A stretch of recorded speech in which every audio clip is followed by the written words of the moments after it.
Bahkan yang ngerti gunung boleh.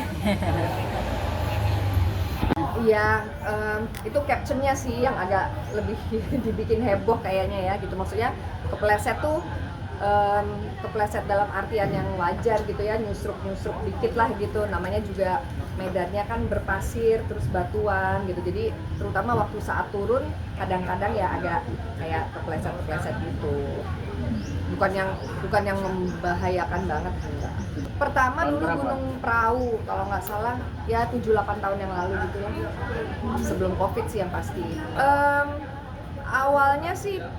Awalnya lebih pengen nyoba gitu ya, karena teman-teman ngajakin, ada teman aku yang emang dia seneng banget naik gunung, jadi ayo ikut gitu, bagus banget deh, pokoknya nanti kamu pasti kagum gitu kalau udah sampai atas. Terus pas nyobain waktu itu ke Gunung Prau, memang iya sih, pas sudah sampai di puncak tuh kayak dapat hadiah gitu dari Tuhan gitu, pemandangan yang cantik banget gitu. Dan itu waktu naik Rinjani itu lebih lagi, effortnya juga memang lebih, usahanya lebih, tapi pas sampai di sana itu indahnya juga dahsyat banget. Tahun berapa Mbak ke Rinjani dan kenapa harus Rinjani? Aku ke Rinjani 2 tahun yang lalu, bulan Mei 2023. Kenapa harus Rinjani?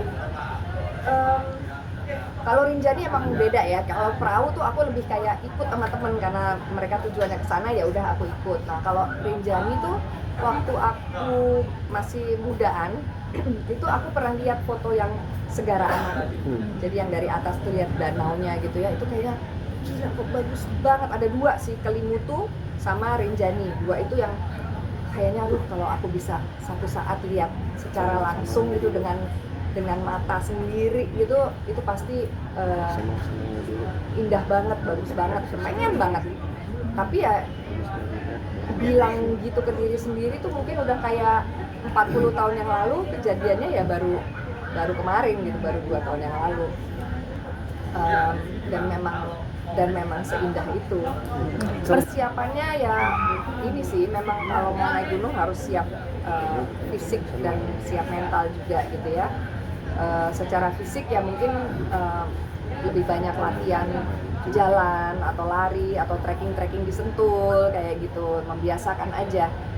Kemudian juga kalau untuk mental ya kita harus dalam kondisi yang nyaman, terus juga istirahatnya cukup kayak gitu.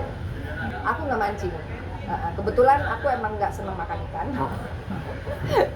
Gitu, jadi yang ada malah aku makan yang lain gitu. Tapi teman-teman pada makan ikan bener. Gitu. Tapi yang kemarin Mbak Ira kan pernah ada pengalaman terpeleset, ada rasa trauma atau ingin balik lagi ke Rinjani? Ya, gitu ya, kayak saya bilang tadi, jangan bayangin terpeleset kayak Juliana gitu yang ke jurang atau apa, enggak. Ini orang bikin caption aja sih, gitu loh. Jadi ya terpeleset ketika turun dari puncak karena medannya yang kerikil dan pasir itu, ya jadinya ya kayak kepleset gitu ya, jatuh terduduk, tapi itu hal yang biasa. Ada rencana mau balik lagi ke Rinjani? Kalau aku senangnya kalau bisa sih terus lihat yang lain. Lihat yang mana apalagi gitu Mbak? Maksudnya Aku Semeru belum, tapi kan sementara ini juga masih tutup ya. Jadi ya kita lihatlah nanti masih akan tercapai atau enggak. Paling yang aku mau balik perahu, karena perahu itu nggak terlalu berat, tapi juga pemandangannya bagus banget. Yang pasti aku pinginnya yang emang pemandangannya cantik. Gitu. Kalau cuman untuk nyari nyari tantangannya aja atau nyari susahnya aja, aku enggak. Gitu, aku emang pengen yang bisa benar-benar menikmati alamnya. Jadi bukan saya menaklukkan ini, menaklukkan itu, enggak gitu. Emang aku jalan pengen menikmati keindahan alamnya, menikmati kebersamaan sama sahabat-sahabat yang kita sama-sama jalan kayak gitu. Kalau biasanya selama ini aku selalu sama geng cewek-cewek. Itu antara 5 sampai maksimal 10 orang itu biasanya.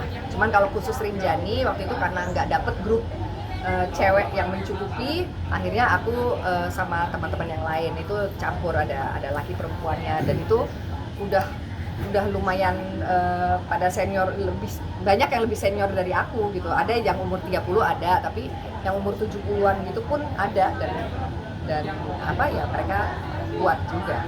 Ada pengalaman mistis gak sih Mbak? Nah, kalau aku tuh emang nggak terlalu percaya banget ya yang kayak gitu-gitu. Tapi bahwa itu mungkin ada, iya gitu. Tapi aku bukan yang mikirin itu gitu. Kemarin kalau dari cerita sih ada gitu, kayak ada salah satu waktu itu, tapi bukan di Rinjani nih, di Gunung lain. Ada porter yang terus tiba-tiba ngomongnya tuh nyerocos yang bukan kayak dirinya gitu. Tapi ya udah. Itu di gunung mana Mbak? Mana ya waktu itu ya? Lupa aku, Bismo atau Telomoyo gitu. Tapi kalau di Rinjani sendiri ada nggak? Ada pengalaman yang nggak biasa gitu? Aku nggak inget sih, nggak terlalu inget. Yang aku inget indahnya, ya di Segara Anaknya, terus juga toreannya itu indah banget.